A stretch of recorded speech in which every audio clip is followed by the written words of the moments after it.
Let's call the meeting to order. Gandy. Here. Ham. Here. Flournoy. Here. Rasmussen. Yes. Toohill. Yes. Hallie. Yes. Okay, Council, do you have any changes to our meeting agenda tonight? Anyone? I've got a couple. Okay. Under public appearances, we're going to move from the Administrative Department report, setting the flags at Memorial Day and Veterans Day, up into public appearances. Scott will be taking care of that in a minute in that section. There'll be no historic preservation appointment tonight. And I think we should table the architecture review of the fire station as Aaron has that information and he's not here tonight. So if that's okay with you guys. So let's go to the consent agenda. Approval of the minutes of the July 13th, 2020 council meeting. Approval of July 24th, 2020 payroll in the amount of $132,310.12. Approval of general obligation debt in the amount of $13,125. Approval of first internet interim financing debt in the amount of $847.91. Approval of USDA Step 1 debt in the amount of $12,975. Approval of CoBank interim financing debt in the amount of $20,228.08. Approval of planning and design debt in the amount of $939,686.51. Approval of park use permit for Fairfield First Baptist Church. That's a noise exemption. Acceptance of the Beautification Commission minutes. Acceptance of the Personnel Committee minutes of July 8th of 20. Resolution of classification in the fire department. Approval of liquor license for Amor Mio, Big Schwilly's Chicken Dillies, Kokomo's by Mike and Nikki. And approval of total claims in the amount of $2,233,549.53. We had two claims over $75,000. One is the Iowa Finance Authority in $939,686.51. And PKG Contracting in the amount of $1,084,913.76. And those both have to do with wastewater. So I'd take a motion to approve those. Motion to approve consent agenda. Okay. Second. Moved by Gandy, second by Toohill. Any questions? Yes. Real quick, one point of order has to do with the minutes of our last council meeting. Mayor Boyer was not listed as present in the roll call. So open meeting law is pretty strict about this. If a member of the board, if this board is not officially phoning in, then they really should not be corresponding. So that text conversation with Aaron technically is public information anytime you're texting. So if a council member is not able to make a meeting, you can make arrangements to be there via phone, but you have to be there from roll call through the meeting. You can't just text in for different parts of the meeting with input because you're not officially at the meeting according to open meeting laws. So don't mean to be contentious about it, but it's important to follow those open meeting laws or else we can get in some trouble with the state. And it's a good point to say that if you receive a text during the meeting, that it can be part of the meeting. Yes. Yeah. Okay. So are you suggesting that there should be a change then? Do you want something changed there? No, just Okay. just letting the council be aware that you're either in the meeting and you're involved in the meeting, or if you're not, then you're not involved. Okay. It's no middle ground. Great. Thank you. Any other questions or discussion? What time is the church meeting going to be on Sunday morning? It doesn't state on there what time they're going to start and when they're going to end. Do we know? That's my church. Scott says 10:15. We start at 10:15 and are usually done 11:15 to 11:30. Okay. Any other discussion or questions? Please call the roll. Gandy. Yes. Toohill. Yes. Hallie. Yes. Flournoy. Yes. Rasmussen. Yes. Ham. Yes. Okay, that passed unanimously. Okay, we'll move to public forum and appearances. First person is Mr. Rick Shattuck regarding the Multicultural Advisory Committee. And Rick, you have 3 minutes to talk. Oh, I thought it was 5. But, well, I'll do my best. Okay, editor of the Fairfield Reader.com, where you can read more my talk. And also a person of color. I got this from Home Depot. And card-carrying member of the NAACP, National Association of Is that microphone working? Colored People. I've met the director, and we agreed that everyone has a color, and everybody has right to be proud of their background. Now, February is Black History Month, and July is White History Month, as declared by a Black Reverend, Jesse Peterson, to promote peace and equality between races. So this is about peace and equality between races. To balance the proposed Multicultural Advisory Committee with a Unicultural Advisory Committee. Unity is also our strength, not just diversity. And most people in Fairfield, silent majority, are uniculturalists. And we don't mind some diversity here and there. The events, restaurants, and people are great, but we basically like the way we are. Our culture is high IQ culture. Iowa has an average IQ of 103, only 1 point below Massachusetts, home of Harvard, where Councilman Gandy went. And Iowa is a place to grow not just corn, but smart people, like Dr. James Van Allen, generating brainwave coherence from near the population center of the United States.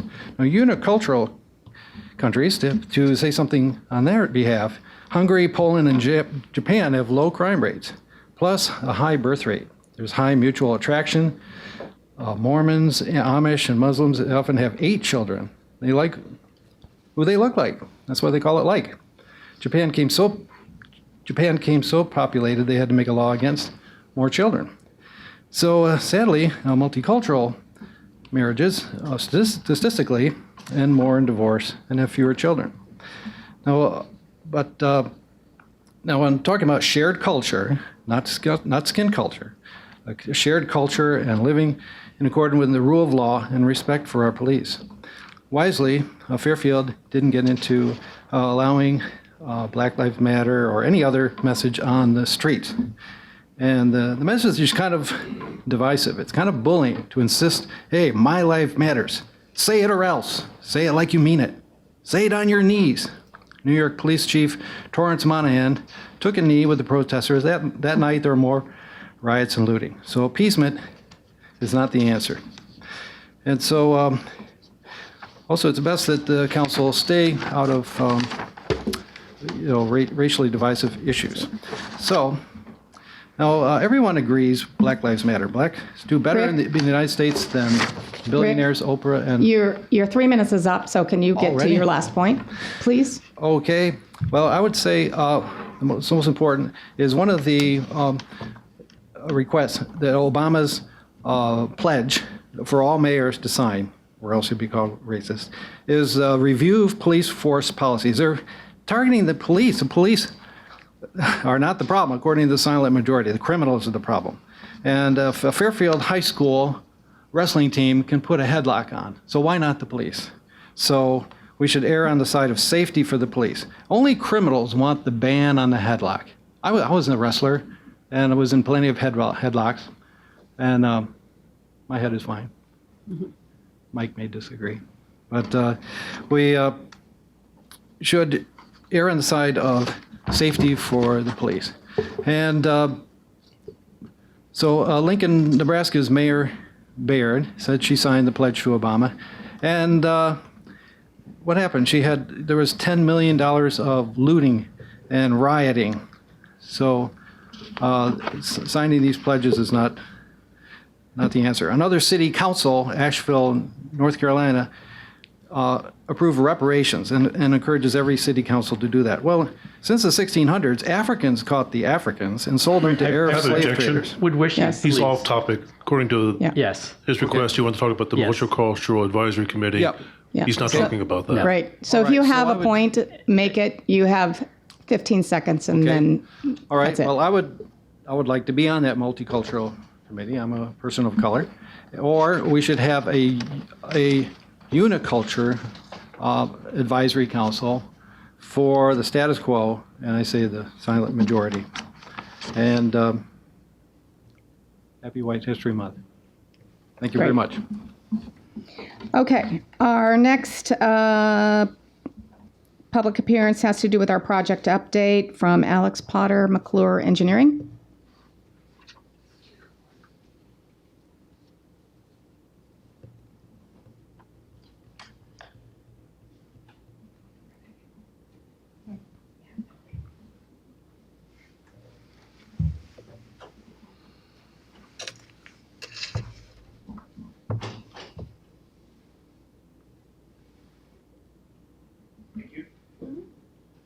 Well, thanks for having me tonight. It's been a few months since I've been here last, but wanted to give you an update on the wastewater plant project.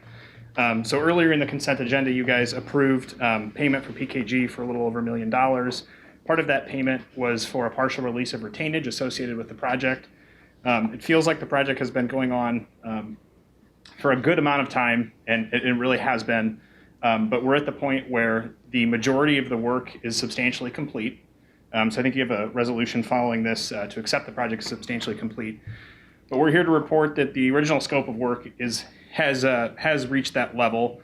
So just as a reminder, that includes the influent and stormwater pump station, the headworks building, oxidation ditch and final clarifier number 3, the oxidation ditch blower building, the UV disinfection system and golf course storage reservoir, the waste activated sludge wet well, the ISAM and aerobic digester number 2, aerobic digester number 1 minus some minor corrosion protection enhancements, the laboratory control building and sludge control room modifications, and finally the lower EQ basin and structures.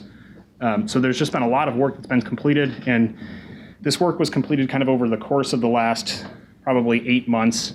And it's just taken a long time to get to the contractor to the point where we'd be able to say that everything is substantially complete. So we're happy to report that. With that, there is still a little bit of work that is yet to be completed, mainly associated with the items that have been added to the project here over the last year. The final clarifier replacements in oxidation ditch final clarifier number 1 and in final clarifier number 2. And unfortunately, because of the long lead time associated with that equipment, we're kind of dependent on the arrival of that equipment in order to get that work done. However, we believe that the equipment should be here in early September. So we're looking forward to hopefully having that work substantially complete by the end of November of this year. And then along with the work that has been completed, we're working through a very detailed punch list for the scope of work. I think at one point we had like 150 items. It's fluctuated in length over the past couple of months, but we're down to about 1 to 3 items for each of the processes that I listed previously. So a lot of work has been done and continues to be done at the plant. And like I said, is on track to be finished by the end of the year. One thing I thought I'd point out is that we probably will have a few small additions to the project throughout the rest of the summer and the early fall. A couple of things that we're working with staff on right now are demolition of the existing stormwater pump station building, which is no longer being used after the project or after the modifications have been made to the pumping facilities.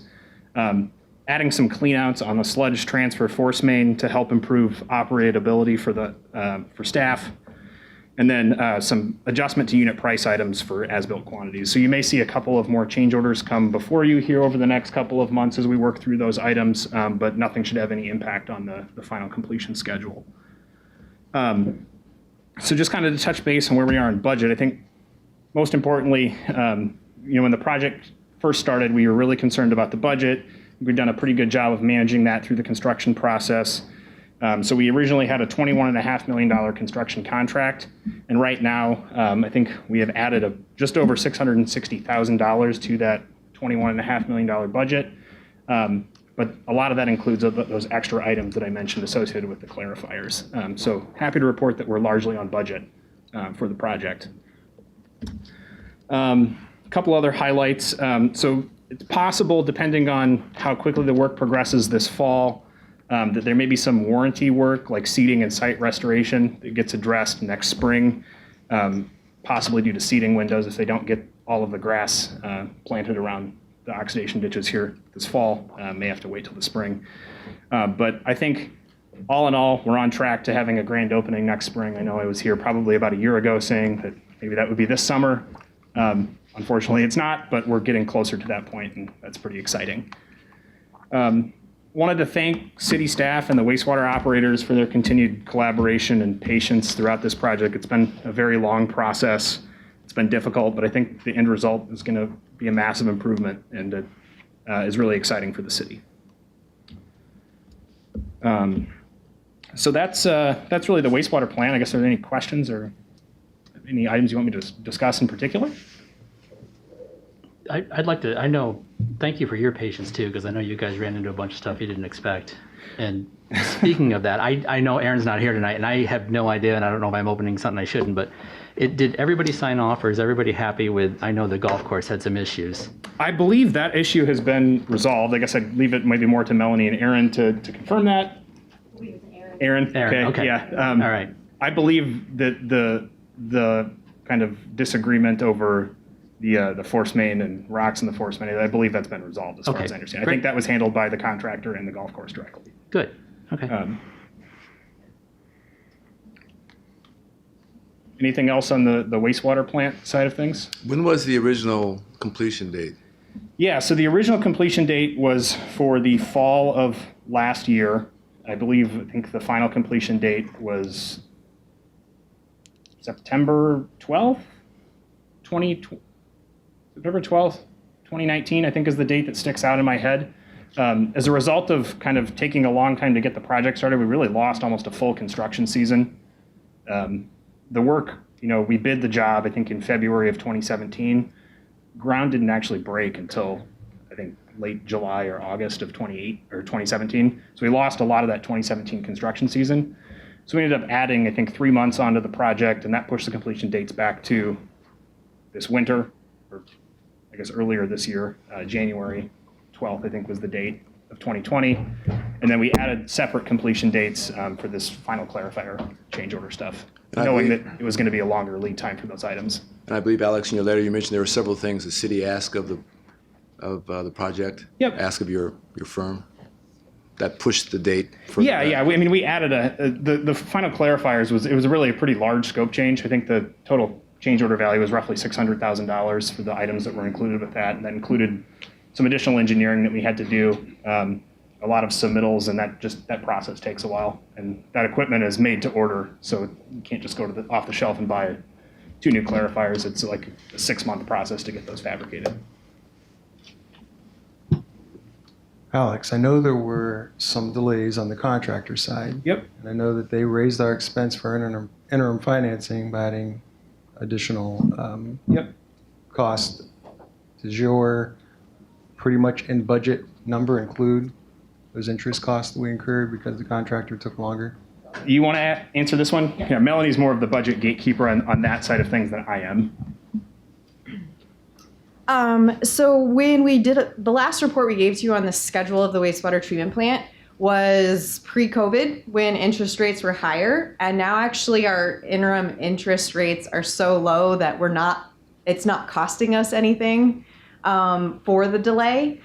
Typically liquidated damages are charged when the city incurs a cost, but because the interest rates have dropped so significantly, and McClure has been very good with their time, not spending time out there that they don't need to be, we really have not incurred a large cost.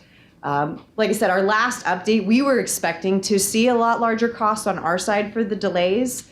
But really, now that we look at it, it's maybe a couple $10,000. And in the grand scheme of things, processing the paperwork for $10,000 or $20,000 of liquidated damages on a $23 million job is not necessarily worth it. So that's why we're not recommending any liquidated damages at this point. So the interim interest costs are down. Additionally, we have kind of self-financed a little bit more than what was scheduled in the budget, and that saved us a significant amount of money. That's what has allowed us actually to add the flow study that I think Alex is going to talk about here in a little bit. Those cost savings have helped us add a few things to the project that we originally didn't think that we could get into the budget. Great, thank you. Any additional questions? Great. Okay. Okay, thanks, Alex. Well, I guess if you want me to talk, I was prepared to talk about the flow study. I can do that now, or I can wait to the end when you talk about the other projects. Up to you guys. Do it Okay, now? yeah, Good that's segue, fine. I thought. So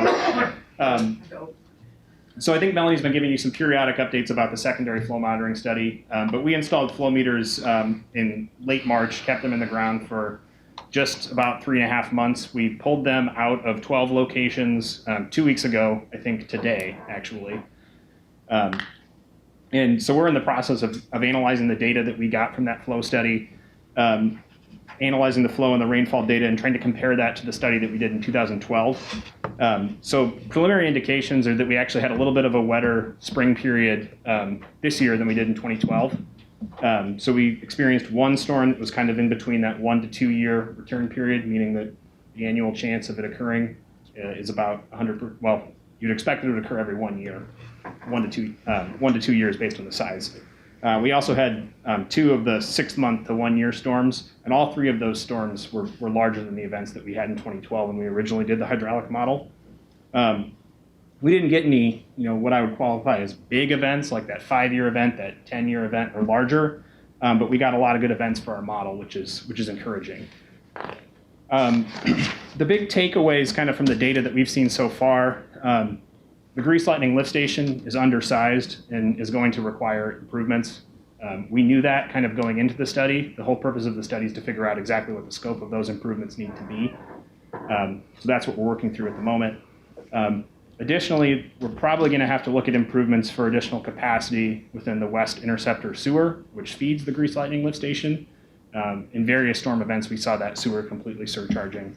I think there were maybe a couple overflow events during some of the larger rainfall events as well. As I mentioned, really the scope of those improvements is dependent on the results of the hydraulic model. That's what we're in process of working through right now.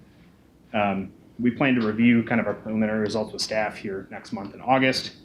And I'd say that we're on track to complete our recommendations in advance of the next EPA semi-annual report, which I believe is due on October 15th. And that report is going to set the stage for the step 3 and possibly step 4 improvements, being the grease lightning lift station, the west side interceptor.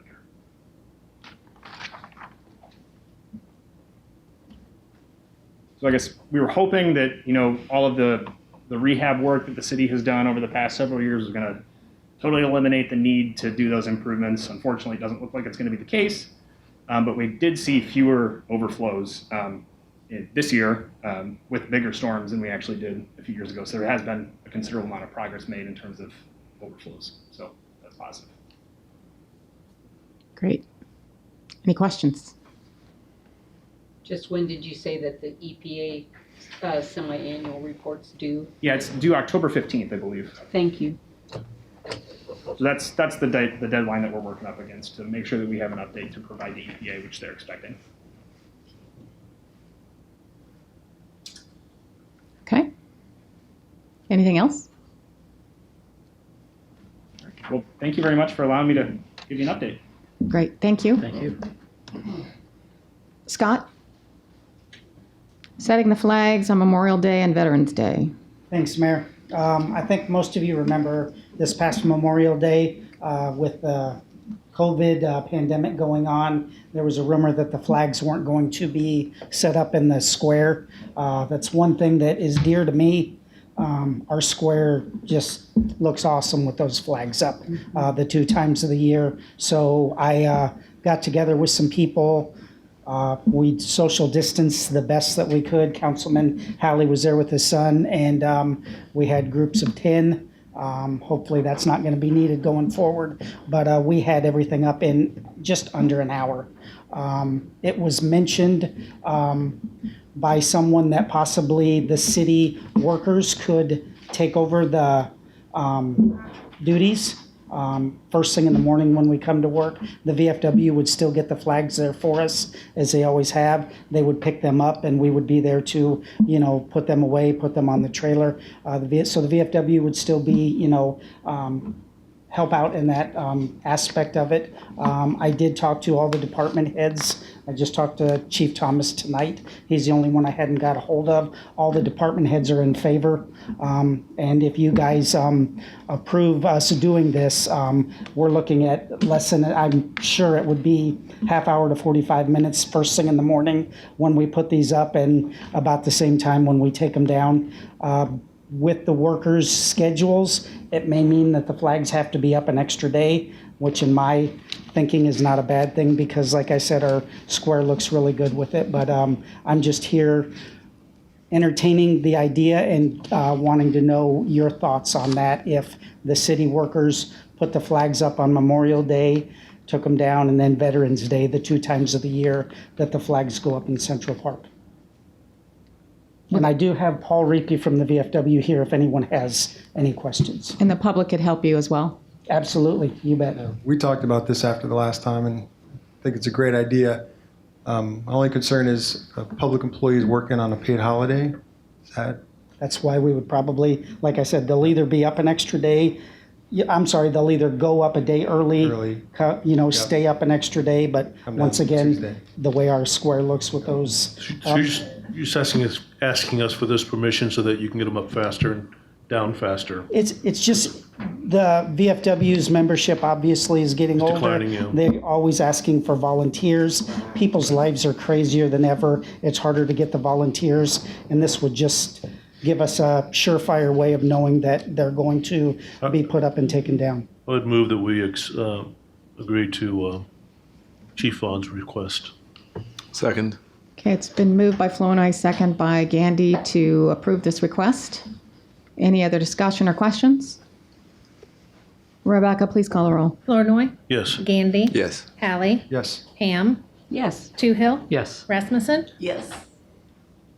Great, that passed unanimously. We'll move to resolution, action items, and ordinances. The first action item, consideration to accept wastewater treatment plant improvements. Bid package number 1, treatment facility improvements, project as substantially complete. Melanie, you going to talk about that, or is Alex going to talk about that? I think Alex gave you the information that staff and McClure recommend accepting this. Okay. Yeah. Okay. I didn't know if you wanted to say anything else.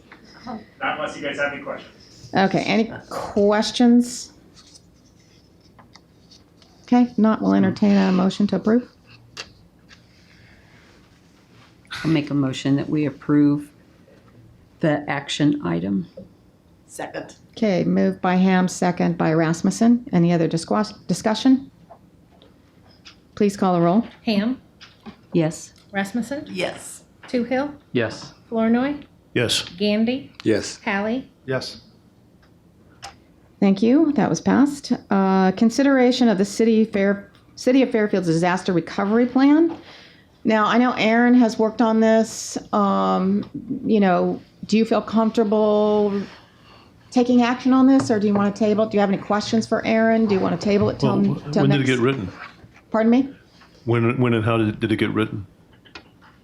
Well, the only objection I had was I saw my cell phone number, and then I keep my cell phone number private. But no one asked my permission if they could put my phone number in that document. Mm-hmm. Perhaps you want to table this motion for further discussion when the city administrator is Okay. present. I would make that motion to table until the next city council meeting to discuss the disaster plan. Okay. Is there a second? I'll second it. Okay. Any other questions? Discussion? Okay, it's been moved by Gandy, second by Flournoy to table this till the next meeting. And my numbers are wrong anyway, both of them.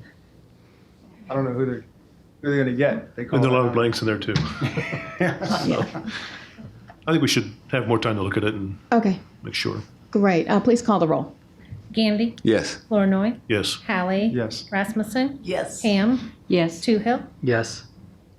So if you would prepare some of your questions and remarks and maybe get them to Aaron before the next meeting so he can be prepared, I think that would be good.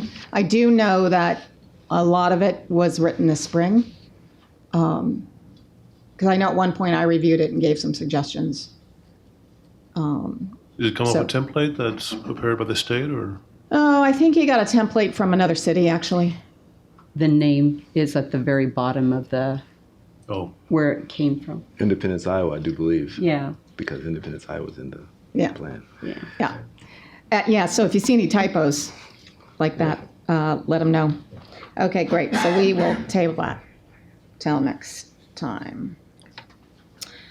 We have the first reading of the amendment to Chapter 10.56, regulating one-way streets. This is around Washington School. Melanie? Yeah.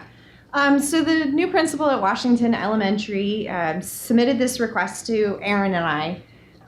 With Councilperson Anderson away this week, we kind of are doing this maybe a little bit backwards. We wanted to bring it to the council so that we had the opportunity for public input.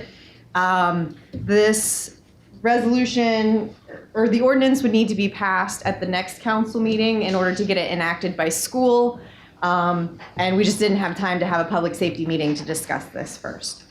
What they have requested is to remove the one-way on South E and Jackson, and then reverse the one-way for a portion. Right now, the traffic goes south along the school and then turns right and goes west along Jackson out to D Street. They're wanting to reverse this. Aaron, myself, and Daryl Bisgard have all discussed this. We don't really have strong feelings one way or another. I know myself, I've wavered back and forth on this a couple different times, but we know that the school and the staff really need to be behind whatever happens in order for it to fully work. And so since this request is coming from the school, we thought, well, let's try it. This option does not require us to order any additional signs. We can literally just flip-flop them from one end of the school to the other in order to make it work. So we could enact it by school time if the council wants to proceed that way. We understand what's one way. I see Jackson and E have two-way inside. So the one way would only be from that south drive of the parking lot to Madison. That would allow us to put a do not enter between during drop off and pick up, whatever our sign says. It'd allow us to post that do not enter sign there. At Madison and E. Okay, so move it from where it is now here. Yes. Yeah. My only question is, with Washington starting roughly the same time as the high school starts, there's a lot of traffic on D Street going north.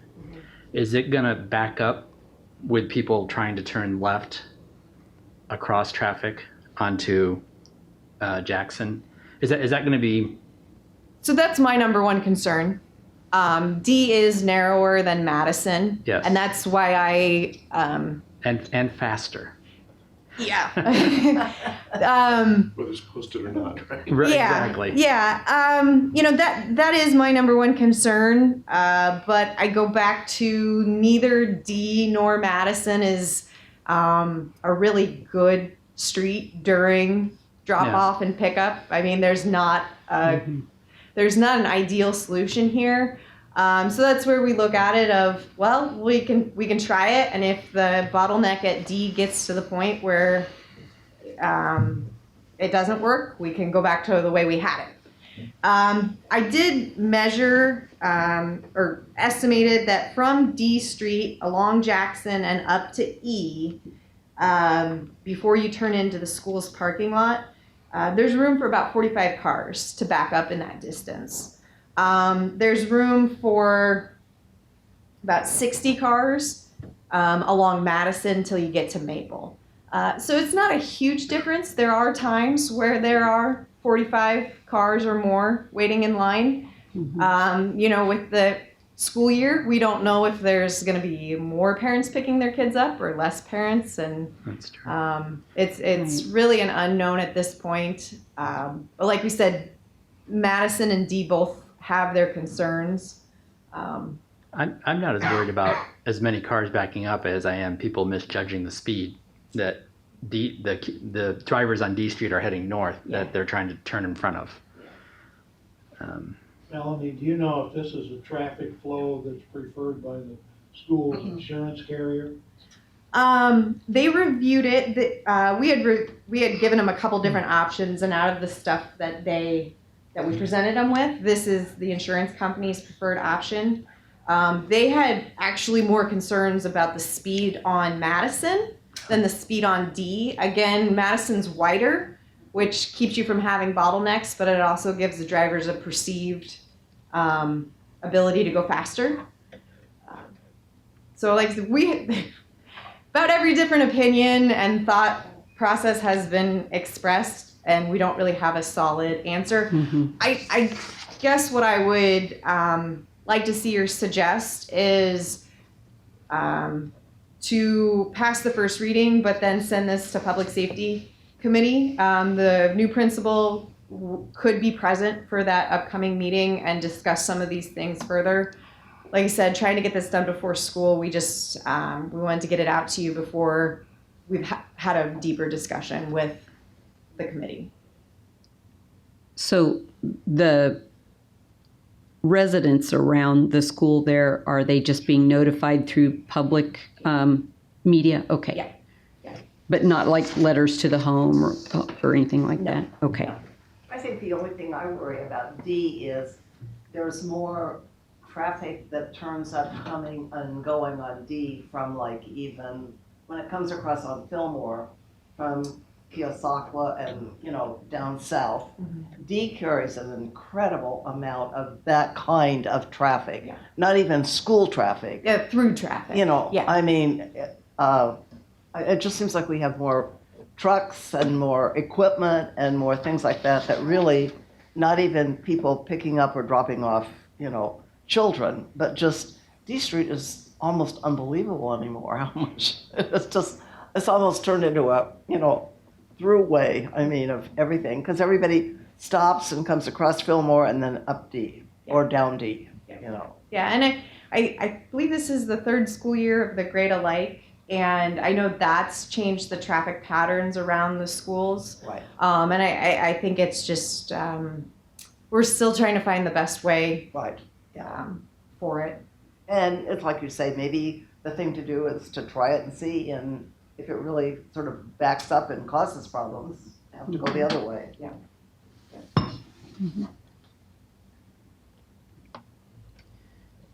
Okay, so is there a motion to accept this through the first reading? And by the way, Melanie, did you want the Public Safety Committee to meet about this? That's up to this body. If you want to vet it out a little bit more, I would suggest maybe doing or moving it to Public Safety. But that's up to this body. Okay. We can probably get at least through the first reading. I was going to say, I'd make a motion under the condition that Public Safety has a chance to review this before it comes back for a second reading. Okay. Okay, so the motion is to pass it to the second reading, but also with Safety Committee reviewing it between now and the next meeting. Is there a second to that? I'll second that. Okay, it's been moved by Toohill, second by Ham. Any other additional questions or discussion? Please call the roll. Toohill, Yes. Ham, Yes. Andy, Yes. Rasmussen, Yes. Hallie, Yes. Flournoy. Yes. Okay, thank you. Next is Ordinance 1190. This is the second reading to the City Code, Chapter 20, Accessory Structures. It has to do with solar installations. Anything you want to point out here, Melanie? We did make the amendment that was discussed at the last meeting about the structures being in the rear 2/3 of the yard rather than the rear half. Other than that, there's no other changes. Okay, great. And there's no public comment did anybody receive any public comments regarding this? Okay. Move to approve. Moved by Rasmussen, Second. second by Gandy. Any other discussion? Seeing none, please call the roll. Rasmussen? Yes. Gandy? Yes. Hallie? Abstain. Ham? Yes. Flournoy? Yes. Toohill? Yes. Okay, that passed with one abstention. Ordinance 1191, amendment to the City Code 19.08 subdivision requirements. This is the second reading. So this purpose of this ordinance is just to update our process and changing some of our terms. It does not increase the inconvenience or the paperwork for any of the citizens, and it doesn't change the fee structure. Just clarifies a few issues. Okay, was there any public comment? Anybody have any? Okay. Is there a motion to move this to the third and final reading? So moved. Second. Moved by Toohill, second by Flournoy. Any other discussion? Hearing none, please call the roll. Toohill? Yes. Flournoy? Yes. Hallie? Yes. Rasmussen? Yes. Gandy? Yes. Ham? Yes. Okay, under the mayor reports, I do have some board appointments. Architectural Review, Holly Butler. Library Board, Sharon Flintspaw. And Natty Land Committee, Kevin Anderson. And so you have Sharon and Kevin at your seat there. Holly was online. I think these are all really good candidates to be on these boards. Any questions? I'd move we approve the appointments by the mayor to the various committees as delineated here. Second. Okay, it's been moved by Flournoy, second by Toohill. Any other discussion? Please call the roll. Flournoy? Yes. Toohill? Yes. Gandy? Yes. Rasmussen? Yes. Ham? Yes. Hallie? Yes. Also at your seat is Multicultural Committee suggestion here. The purpose to strengthen Fairfield as a caring community. This came right out of our 2012 strategic plan to provide opportunities to strengthen community connectedness by bringing residents together to interact and get to know each other, to welcome and integrate newcomers in the community. Both of those items, all three of those items were in our 2012 strategic plan. We had a goal. It was goal 5 about Fairfield being a caring community. And then point number 3, to give advice and guidance to the mayor and council on cultural issues and affairs within the city of Fairfield. Just as a side note, our current demographics, and by the way, you got an updated sheet for the comprehensive plan. When I was looking at this, the sheet, I was adding things up and it didn't quite make sense. So I sent an email back to Confluence, and they did say there was an error in these demographics. So I've given you an updated sheet for your comprehensive plan. So, and it's just, I think it's interesting to note that Fairfield is more diverse than Iowa. And so our population is 74% white, 10% black, 7% Asian, and we do have 4% Hispanic, Latino. Does Interesting. this include the international students at the university? That's a good question. I guess I'm not really sure about that. It came from census, so what do you think? Do you know? I wouldn't think so because that's not. No. They're The census, established. they count everybody. Yeah, so I guess I'm not sure. That'd be a question for them.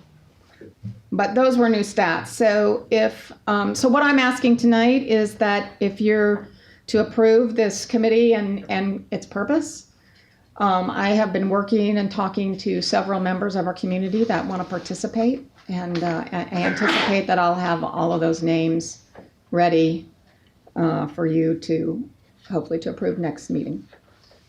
Would this group also be the group that may want to look at the police policy? Or would that be a separate? I would say that would be separate. Okay. But we'll see, when we first meet, what all they want to discuss, but I'm thinking more not necessarily in that realm. Okay. And this committee. And their understanding is not to be a review of police policy. Okay. And the committee, like all other committees, will be self-governing. They'll pick their own chairperson, Yes. certain terms, term Yes. limits, and all that. Okay. Yeah. And this will be an ad hoc committee. It won't be under ordinance. Okay. Because I'm thinking, it's timely right now, I think, and what I hope is that, people will be more respectful of each other, of different opinions and different cultures, that will increase our caring for our community. But, it may be that we do it for a year or two. We'll see how long they feel it's useful, and if there's any particular things that they want to be ongoing. So right now, I think it's, we'll see how it goes and see how it contributes to our city and if we want to continue it. But for right now, I'd say just ad hoc. I'll move to approve.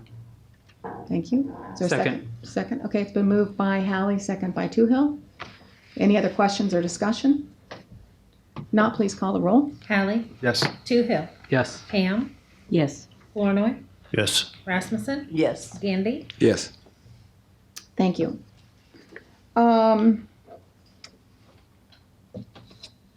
have been, just to let you know, I've been getting a few more emails about mandating masks in Fairfield. And my response to people has been to give them the information that according to, the governor has clearly stated that mayors cannot mandate masks unless she makes a proclamation. And I also make the point that it would be impossible to enforce, that I didn't want to use police to, arrest people that weren't wearing a mask. And that seems to, some people have not understood that that's coming from the governor, and so it doesn't allow us to do that. I do appreciate the fact that people are concerned, and we certainly have made mention of that when you're out in the public to take care, wear your mask and social distance. When you're around people, remember hand washing and hand sanitizer. Those are the most important things that we can do. I did talk to someone also that wearing a mask is very challenging because of allergies. So we also have to be mindful that just because we don't see someone with a mask, it's not because it might not be because they're being not caring for other people. Mm-hmm. So it may be their own health condition. So I want to bring that up. Governor Reynolds, a couple days ago, put out the Step Up, Mask Up Iowa campaign. And, she's trying to, again, encourage people. So from the Iowa Department of Public Health website, we have COVID-19. This is a quote from her. COVID-19 is far from over, and I don't want to go backwards. Whether it's wearing a mask, social distancing, practicing good hygiene, or staying home when we're sick, these simple steps continue to be the best defense against the virus. So let's step up, Iowa. Protecting yourself means you're protecting your friends, your family members, your coworkers, and your fellow Iowans. Each and every one of us has it in our power to slow the spread of COVID-19. So I want to share that information. And I think that's all I have. So, John, City Attorney report. He has a couple items.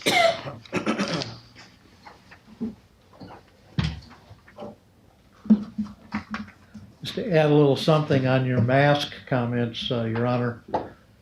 There are 3 litigations, Texas, Georgia, and Florida right now, that are questioning state police power versus local police power when you have circumstances that are COVID emergency and the extent of the emergency in the hot spots. And so far, there's nothing conclusive because they're all at various stages of appellate level right now. But it'll be interesting to see, because I think our governor is watching that too, to determine if when you have local hotspots, like Muscatine did, 700 cases overnight and so forth, kind of prompted the mayor, and then the governor said, no, don't do that. But it'll be interesting, probably in the next 2 or 3 months. There should be some rulings, and we'll be paying attention and reporting if it comes down that there is something that can be done locally at our level. But right now, there's not. So. Great, thank you. Okay, I have 3 or 4 things to mention. Some of them have to do with our ongoing experience with our 28E ambulance service agency. Since the last report to you, we had a trial setting conference. We were hopeful that maybe having won the injunction hearing, that maybe Midwest Ambulance would just back off. They didn't go away. There has been a 3-day trial scheduled, which is out in the future quite a ways because of our court backup due to COVID. And it's scheduled for August 24th of 2021. We're hopeful that maybe Midwest, after we make the transition to a new service provider, may decide that there's not much to be gained by staying on our backs. But that's where we are on that. We did get a letter from ICAP during the last couple weeks also advising us that they find no coverage for us under their policies related to the injunctive part of the suit. If there is an amendment to the suit, which there may very well be, they will review it and they reserve their rights to come back with a different answer. At the same time, the hospitals insurer, Chubb insurance companies, came back with a different kind of reservation of rights letter that said they're going to appoint a defense attorney to help the hospital. And Vanessa Willman's been representing the hospital, but they're going to add a designated defense counsel from Des Moines to their ticket with a reservation of rights that if they decide at some point in the opinion of that counsel that what is involved in the suit is not applicable to their insurance coverage, that they can step away again. And I mean, this is all insurance contract content that we have to pay attention to as we go along month to month. But they do have another attorney involved, which brings me to the next question for the council, and that is we have Paul Gandy represented on the 28E agency and also sued personally. The council is aware of that, and we're defending Paul, and we will continue to do that, as well as the 28E interest of the city. But what both myself and the county's representative, Chauncey Molding, the county attorney, are hopeful of is that our council will, through Paul Gandy, express that the city wishes to keep Vanessa Willman in the hunt also.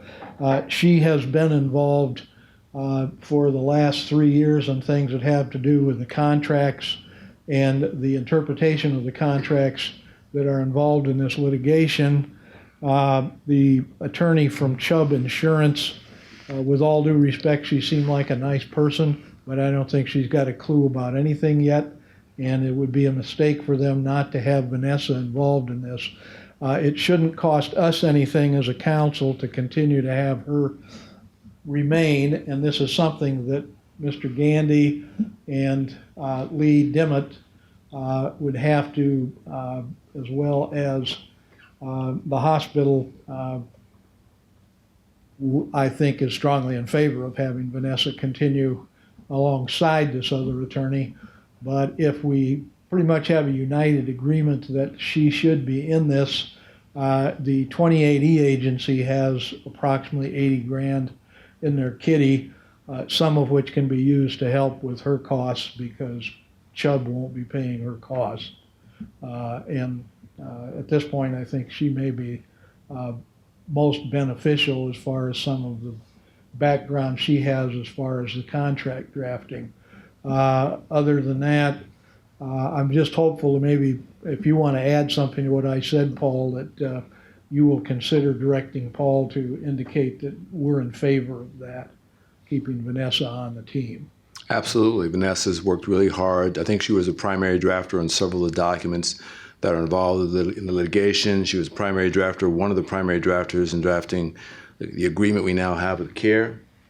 So she's been involved from at least from my term on the agency, which is from January of 2018, extensively with negotiations and drafting and advice. So her knowledge that she's built up over those last 2.5 years, I think would be invaluable to make sure that, or to ensure that we have the best possible result from this litigation. So yeah, I would ask that the council understand and give me the authority to vote for her continued involvement in the litigation and with JCASA. Thank you, Paul. I know, are you planning on doing a report on the service agency I am. later? Okay, that's fine. I won't go any farther on that end of my report. I do have a couple other things. One is the wastewater treatment plant is set with USDA Rural Development for a preliminary closing on the September 9th date, followed by a week later the real documents being put in effect. So September 16th is what they're aiming at right now for our public finance to get our reimbursement, which is a pretty substantial chunk of money. There's quite a bit of work that I'm probably going to be, some of it working with Melanie on, but definitely there's another round of title work and so forth before the 16th of September. Their goal is to have our city officers signing some USDA paperwork September 9th, and then we have to have that scanned and cleared with Kansas City and Des Moines before we go ahead with the closing on the 16th. But that's a light at the end of the tunnel for one more phase of our sewer work. And anyway, we'll keep you informed if there's other stuff coming on that. My last point is we had a fairly full report from both our city administrator, and I know Scott Vaughn's been in the background and Melanie's been in the background and so forth, concerning the DOT site over on West Briggs. We've got some things that we need to be paying attention to regardless of timing that's going to take a bite out of things that we might like to see happen immediately but might not happen for 2 or 3 years, such as engineering studies and other things that go along with those that are part of any kind of public finance determinations.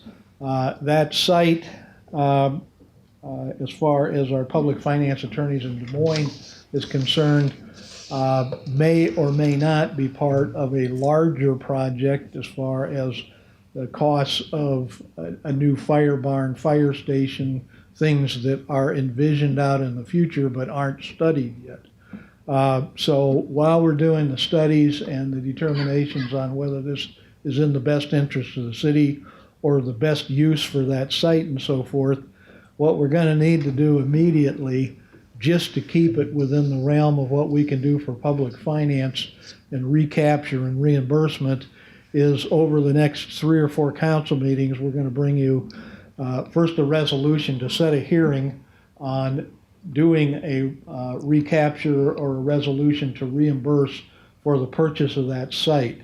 And there's a rule that if you do that within 60 days of the purchase date, which I think we have to look back to July 16th when we bid, we're going to, within our next 3 or 4 meetings, we're going to run out of time. So we need to get the hearing set, then have the hearing and look at the resolution if we're going to do a reimbursement.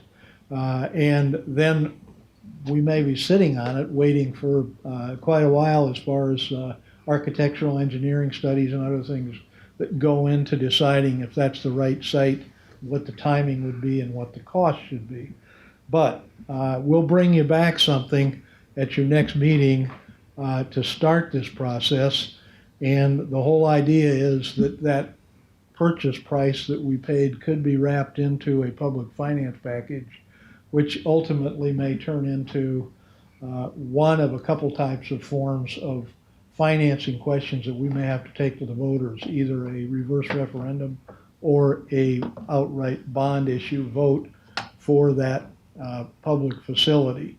So as much as I can tell you for right now is that we'll be doing a reimbursement resolution sometime in the next 2 or 3 council meetings, and it's important that we do it now and not miss the opportunity to wrap that into future project cost. Any questions about that? All right. Okay, that's all I have. Hey, John, I had a question regarding keeping Vanessa on. Do you want us to vote on that, official vote? I don't know that, I think I have the authority as a member of the committee, and you've given me that authority, so Okay. I could vote Okay, I just wanted to be clear about that, Yeah, without that further approval, everybody's yeah. good with that. Okay, I just want the council to be aware that's Yeah. my opinion and Paul's opinion. great. Thank you. Thank you for that clarification. Okay, committee and board reports. Board of Adjustment, Melanie? All right, so the minutes for that meeting did not get done, but wanted to give the council a heads up that the Board of Adjustment approved a conditional use permit for a 6-foot fence at the northwest corner of D and Fillmore. This property previously had a fence that was not permitted. They tore it down and then found out that they couldn't put back what they had. So in case you get any calls, that permit or that fence that is going in was approved by the Board of Adjustment. Because it was approved as a conditional use, there's nothing for the council to act on. This is just mainly a courtesy to you guys. If when you guys get calls on that fence, you know the background behind it. That's the only thing I have to report from the Board of Adjustment. Great, thank you. Any questions to Melanie about that? Okay. This is the house in the northwest corner? Yep. Okay. Tommy Bauer's house, yeah. Personnel Committee, Judy? Yes. At the last meeting, the Personnel Committee was asked to begin the process of reviewing some of the police procedures, especially those that seem to be more along the lines of aggression and other things as incidents are happening. And at that time, it was spoken about that they are in the midst of their 5-year review of the entire police policy. And what that means is they are going through point by point in that 350-page document with all the new federal laws and state police laws, and making sure everything is fully adjusted according to the new, and then cross-hatching throughout all those policies to make sure that they're all in agreement.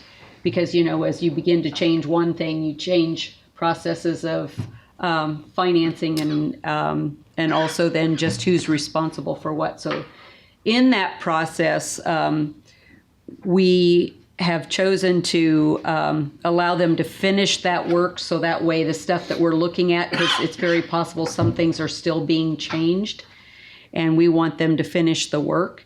And so after that, we are recommending to the council that 2 copies of the finished police policy would be placed in the public library, so that the public would have access to it to be looking at it. The second point is that the mayor is working on bringing a forum with the city council and with the police department. And what we would like is for the public to be submitting questions that they have about some of the policies or even the way we do policing in Fairfield, so that we could have a public forum and have a conversation, and hopefully answering some of these questions then.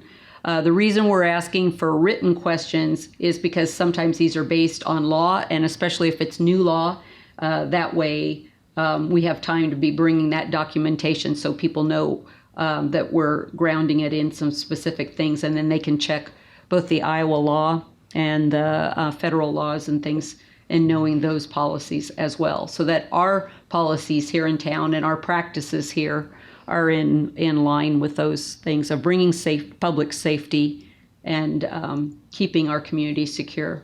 Are there any questions about our recommendations in those 2 points?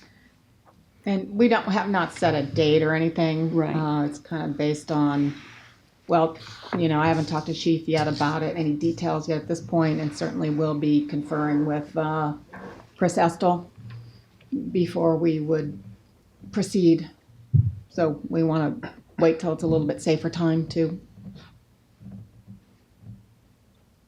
Glad to answer anything further if you have. Well, you've got 2 motions that are recommendations to the council, so we're going to vote on these 2 items?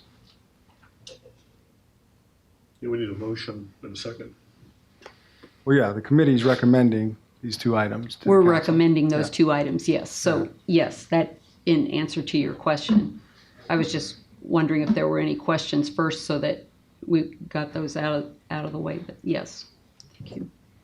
So I guess I'll make the motion and that at the conclusion of the 5-year review, that the city administrator place 2 copies of the police manual in the public library. That's my motion. Okay. Is there a second to that? Yeah, I'll second that. Okay.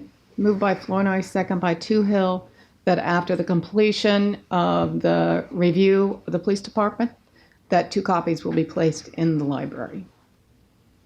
Any other discussion? All those in favor say aye. Aye. Aye. All those opposed, same sign. Okay, that passed unanimously.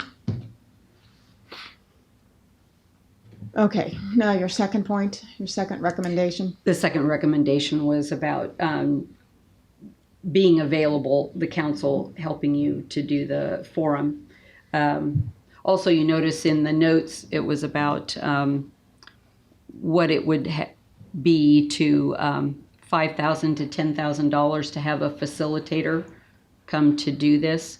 And we felt that that was out of pocket right now, a lot more than what we needed, that we could do this as a community and having these questions answered.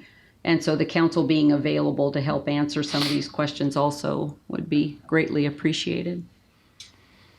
So that would be a special council meeting, obviously, if we had the whole council there. So is there, I think my understanding of the conversation is, and I don't think we've actually formed a clear idea of what the structure of the forum will be. Right. And to who's going to be involved, other than I think the mayor, chief of police, and perhaps council or members of the council, and perhaps other members of the community. But we haven't really, as I recall our conversation, our meeting, we haven't fully defined what that meeting, how it's going to look, other than we don't think right now it's given the environment we're in, our belief was in the meeting that it's not probably a prudent use of city funds to pay a facilitator to handle a public conversation as stated in your minutes. But I think we did agree that it's a general good idea to have some sort of public forum, left the structure of it to be designed over the coming weeks. Yes. And I think as I understand it, we primarily want the question to be submitted in writing to allow the people who are part of the forum, who are answering the question, to have a chance to prepare. But there has to be, we think there should be some element of flexibility so that there may be a question that can be answered at the forum that someone has based upon discussions that arise at the forum. So we don't want to completely, I think we don't, or I don't think it's wise to completely foreclose the opportunity for someone to ask a question at the forum, even though they may not have submitted primarily, just to get that flexibility. No, I totally agree, Paul. Yes. Yes, I think, if people want to, if they know ahead of time, particularly if it's a specific legal question, they could, provide it beforehand, but certainly there will be time for questions at that event, no question. Rebecca, you were going to say something? May I add, if there's no, action items that need to be made, it could be considered a work session, public forum work session, that you're just talking. Yeah. And I thought maybe you guys talked more after I left the meeting the other night, and so you wanted maybe a special council meeting for it. But, I think that can be decided later, too, if you want. I think a town hall meeting along the lines that you had with 5G question would be appropriate. Yeah, I think that's how I Where the remember questions are submitted discussion. ahead of time, because they could be fairly complex and might Yeah. need some research, and cannot be answered off the cuff. For example, Yeah. we want to make sure that we give people a good answer. Yeah. And so Yeah, I but think there'll also be time for people to ask I agree. questions at the event. that needs to be made clear to the public that Yeah. We've got to be mindful too how many people we want to put together in a Right. group, Right. Yeah, that's why I which think is not it's probably the best idea right now. right. That's Yeah. why it's not like it's going to happen in a couple weeks or anything. So- we got to talk to Chris first. We got to find the venue, and we'll be social distance chairs and all that kind of thing. So I mean, lots of details to work out. Is there an issue with doing it both ways? If you do something online that's a pre-written question. I think we talked about some sort of hybrid where you have a virtual town hall and an in-person town hall for those who feel they want to participate virtually or by Zoom or whatever service they use, but also those who want to appear in person. There could be some value in having that happen at the same time. I mean, as long as the expense is reasonable, I think there's some value I'm going to there. guess that based on the number of people that turned out at the 5G conference town hall, that same facility could be used with 6-foot distancing. There'd be plenty of room. I think so too. So And I have not talked to the board over there. They haven't. I know they do not plan to open the facility more widely, I think, until September 1. So I don't think my impression is they wouldn't be amenable to having it there before September 1. So. right, but you have to wait for the 5-year review to be finished. Yep. And I think I would recommend that we have the copies in the library for a month at Yeah, least. and we need a period so of the time. public can Exactly. have access after, to it and after prepare that their happens. questions also. So it's not like we're in a hurry. Right. So Okay. So I think we can just move on from anything else. Yes. Judy? Yes. Oh, no. We don't No. need a motion? What's our action? I don't think we need one right now. Let's wait until we get to that next step. What is the next step? After the 5-year plan is finished. After the 5-year plan is finished? After then they we'll- review Copies it. go into the Okay, okay. Are we going, I'm sure we'll have another personnel meeting before that time. yeah, I'm sure. Could you ask the police chief if he'd be willing to come when they complete that review to come to council and give us a summary of what they discovered? And Okay. I think that'd be good for the public and for Yeah. us as well. Give us the highlights of any changes. Chief, was that, Doug is asking if when the review is done, if you could come to council and give us the highlights of any changes that you've made. Yes, we could definitely do that. I would make a motion to council that after the police department has completed its 5-year review, and we've placed two copies of the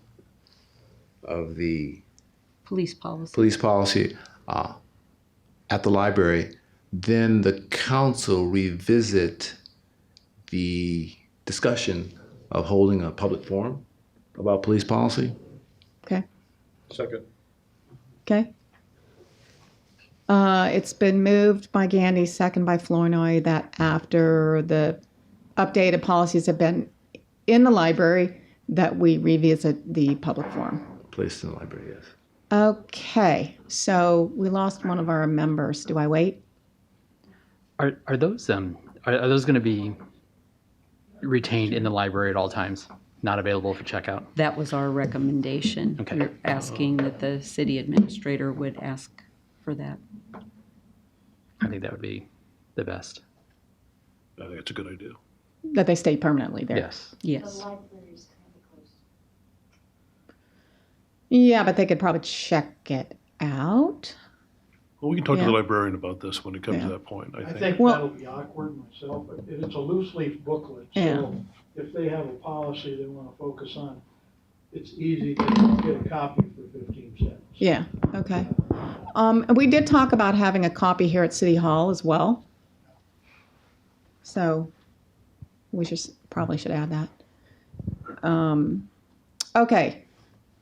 So it's been moved and seconded that after the policies have been placed in the library and the chief will come and talk to the council about any updates and highlights, and then at that time we'll readdress town hall public forum.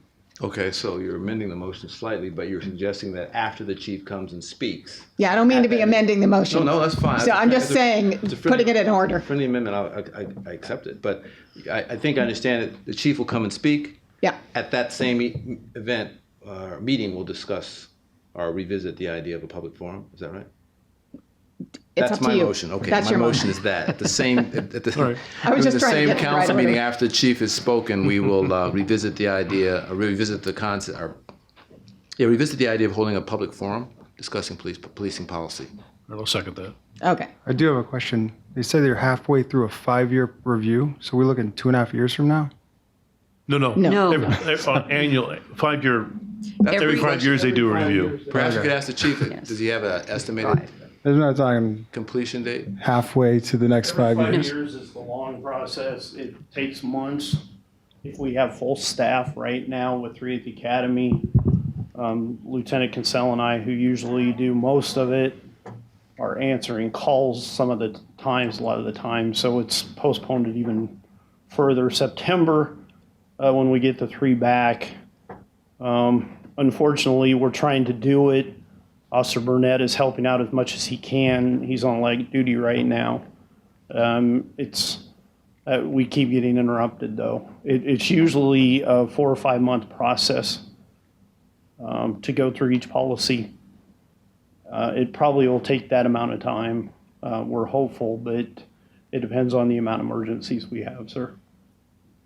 So we're looking at completion date possibly by the end of the year. Is that what you're suggesting? This is July now, end of July. We're probably halfway through the process now, sir. So we're hopeful to have it done before the year. As we put it in a bigger rush than it usually is with the 5-year review. But I can keep you updated on the process. That's what we're struggling with now, is just covering the street in between trying to sit down and look at the policies, sir. So we're understanding that we're talking about, if we're going to do something based upon the chief's report, it's going to be maybe in 2021 before we're able to have a forum, if we're waiting for that. If we're waiting for that as a marker of when we should have a forum. Is that correct? You said it takes 4 or 5 months to do it, and you're halfway through it. Is that Yes, sir. right? So you're looking at 2 to 2.5 months possibly to finish it. October, Yes, sir. maybe. So October. Okay. October, is that a reasonable time frame? We're not trying to hold you to any date, but I don't know if anything will be open to hold a forum and prior to that anyway. I'm asking the chief, do you think October is a reasonable time frame for you? But for the policy, yes, sir. To complete the review? Yes, sir. Hopefully before. Okay.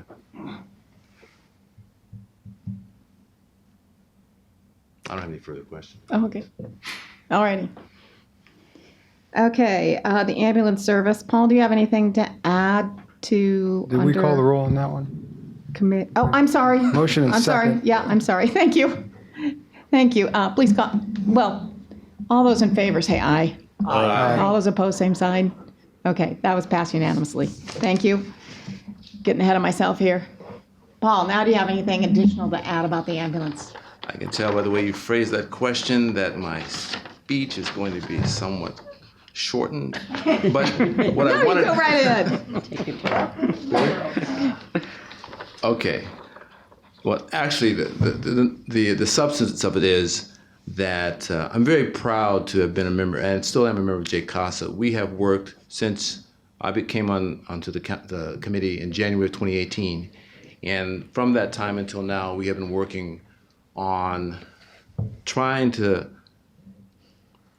structure, come up with the best possible ambulance service for the county. And we've tried different things, and I've tried to keep the council up to date. I know there's a lot of things we have to deal with, and the public and the mayor, but we have a contract with Care Ambulance, who's located in Iowa City. That contract is due to begin on October 1st when our current provider, Midwest Ambulance Services contract, ends. And we're confident, based on our conversations with and study of Care that they're going to be a very good provider.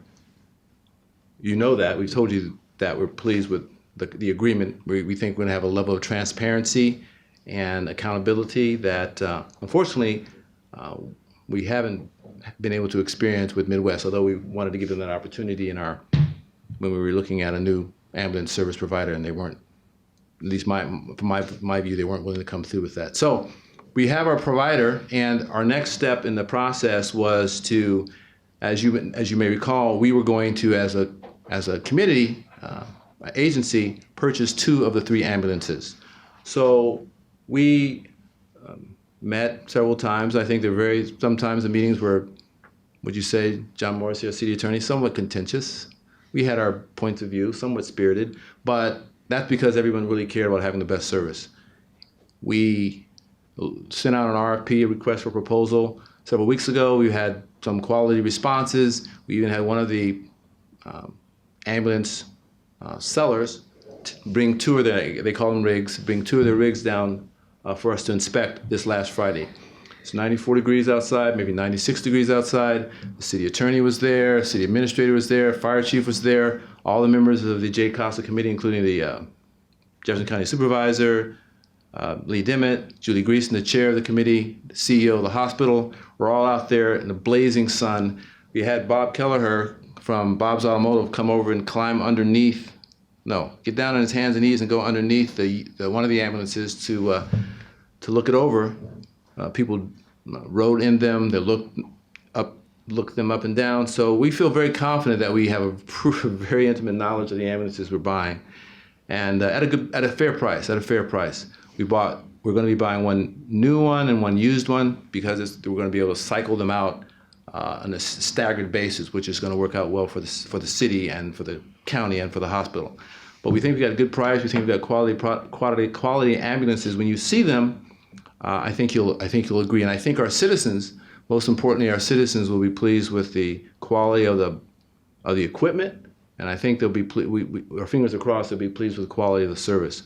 So we are going to have these ambulances available. I think, John, I believe it's the middle of September, maybe sooner. Earlier, yeah. Okay, maybe sooner. Okay, our contract, as I say, for Care begins on October 1st. So we have the people in the committee have done a good job, and I think the city and the county and the hospital has a lot to be proud of. And I look forward to the service being the kind that we should have fewer concerns from our citizens. Of course, they'll be concerned. They want to make sure the service is good, but I think we're going to see some good work by Care. And if the equipment is any measure of that, we're in the right road. So that's the report I wanted to give. Great, thank you. Any questions to Paul? I'm just curious, is it public? Where are they going to be housing out of? Or based out of? Care is responsible for housing the ambulances, and that has yet to be determined. As of when we were talking with, and the president of Care was also there when we were looking over the ambulances. The president of Care was there, as well as a couple of ambulance drivers. So everybody, a dozen people, I think, at least, were there looking at ambulances up and down. There is some discussion as to where they're going to house the ambulances. Ultimately, we think, as you know, based on what the city purchased a few weeks ago, there could be a situation down the road where those ambulances are housed on city property. But right now, Care is in discussions with, I think, multiple sites.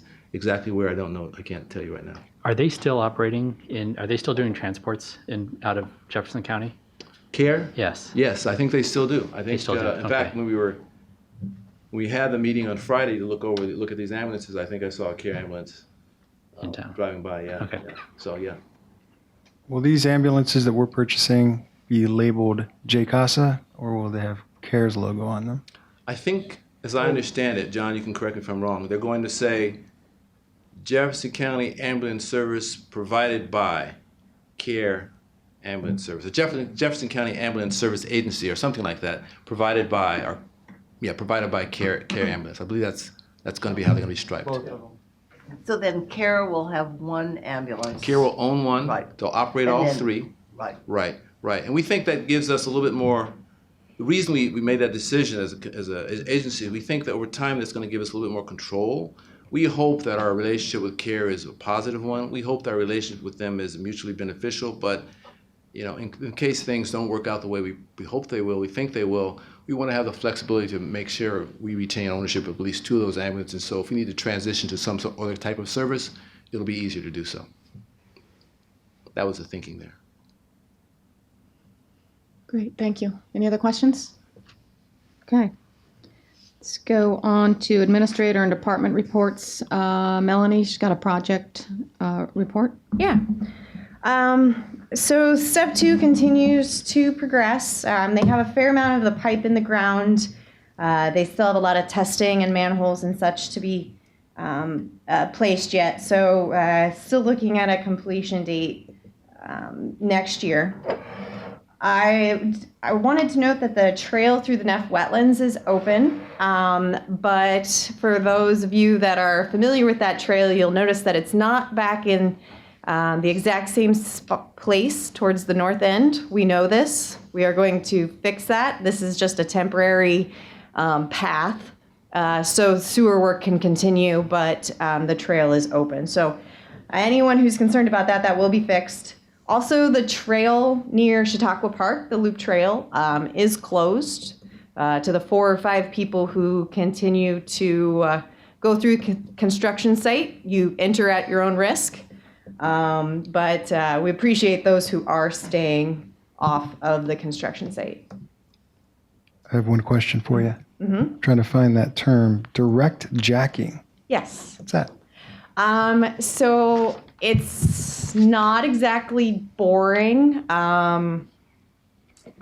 It's a different type of boring. I'll put it that way. But basically, they're boring the pipe through the forested wetlands there between Glasgow and Burlington, and that way we're not disturbing the wetlands and not having to mitigate the forested wetlands. And they put in 1,000 feet of pipe at once. And the pipe is welded together as they go. And then the contractor has to come in and cut that pipe to put in the manholes in the certain locations, because we have to put manholes every 500 feet apart. So there is some disturbance, but it's small enough that it doesn't cause an issue. On the wastewater treatment plant, one thing I wanted to clarify, because we had Alex telling us that we won't be done until next year, but then John, Mr. Morrissey mentioned that we'll be closing that project out, the USDA portion. That project's being funded multiple ways, including city contribution or city cash contribution, USDA grant, and USDA loan. And we're confident by the end of September, we will have spent all of the money related to the USDA loan portion. So we'll be closing that portion out, but we'll continue to spend, so to speak, our portion and the grant portion. But that's how the timing of all of this is working. On the Highway 1 improvements, at the last project update, we talked about an alternative design that included closing South Junction Road. Right now, we have both design alternatives submitted to the DOT, and they're looking at those. Once we have an answer from the DOT as to if both of them are feasible or acceptable to the DOT, then we'll talk with the council and make a decision on the final layout. If the DOT only says one of them's feasible, that kind of makes our decision. So we'll keep you up to date as the DOT provides us input on the design.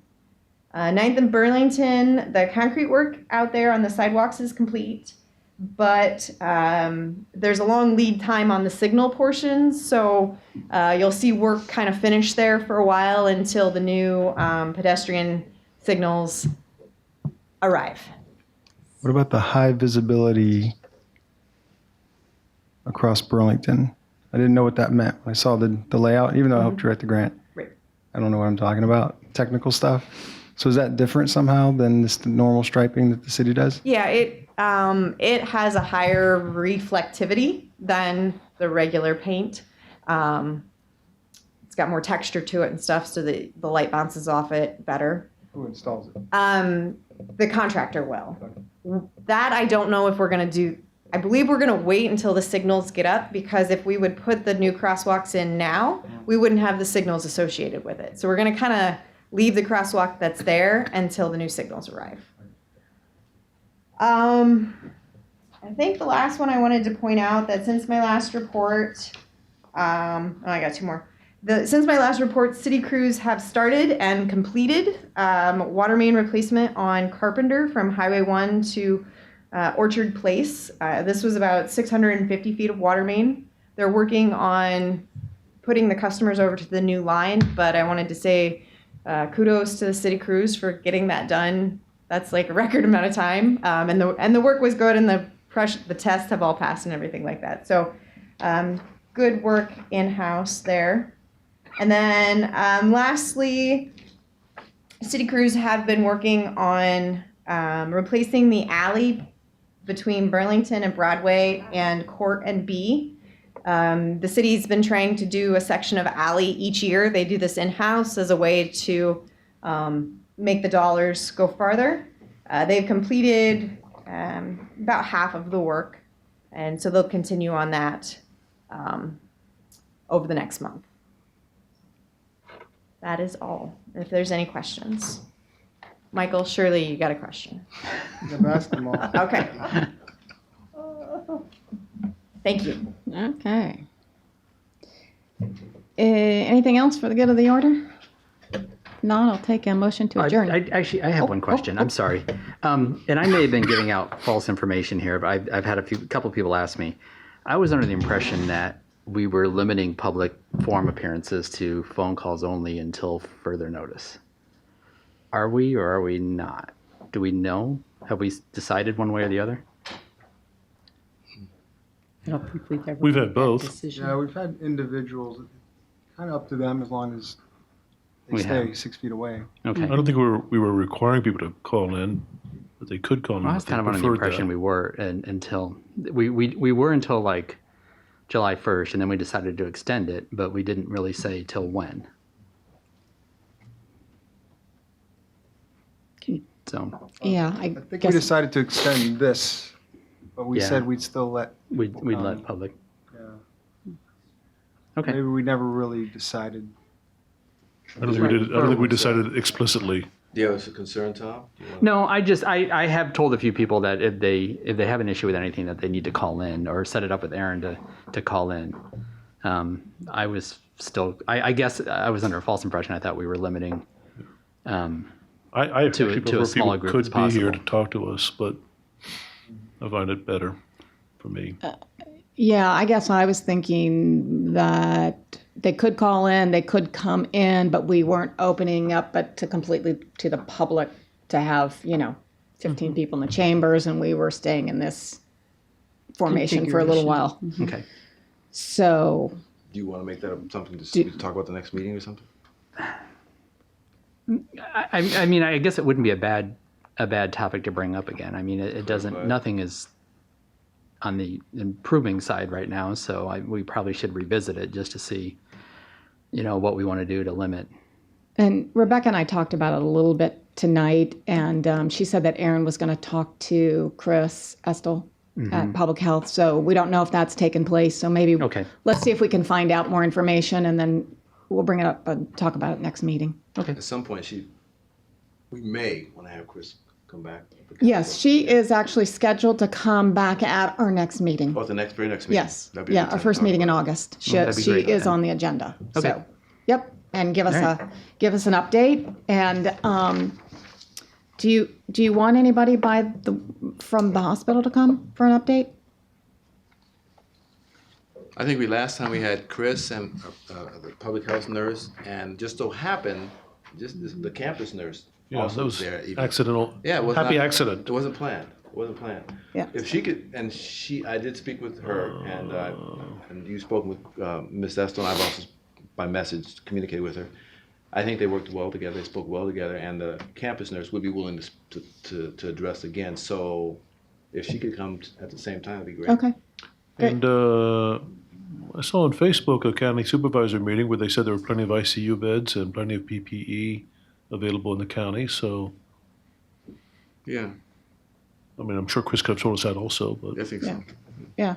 Well, I can ask Well, and Brian Hunger if he's got any major update that he wants to share with the community. I'll That'd be good. let him know to come that night. But it's not that's necessarily us, but this is a way to get into the public as well. Right. So I think it's important that we have people come and talk about this, talking to the public at large who watch the video or listen live so that they can become informed. Just another outlet. I think so too. Okay. I'll get in touch with them. Okay. So if there's, I'll take a motion to adjourn. Motion to adjourn. Second. Moved by Toohill, second by Flournoy. All those in favor say aye. Aye. All those opposed, same sign. Meeting adjourned.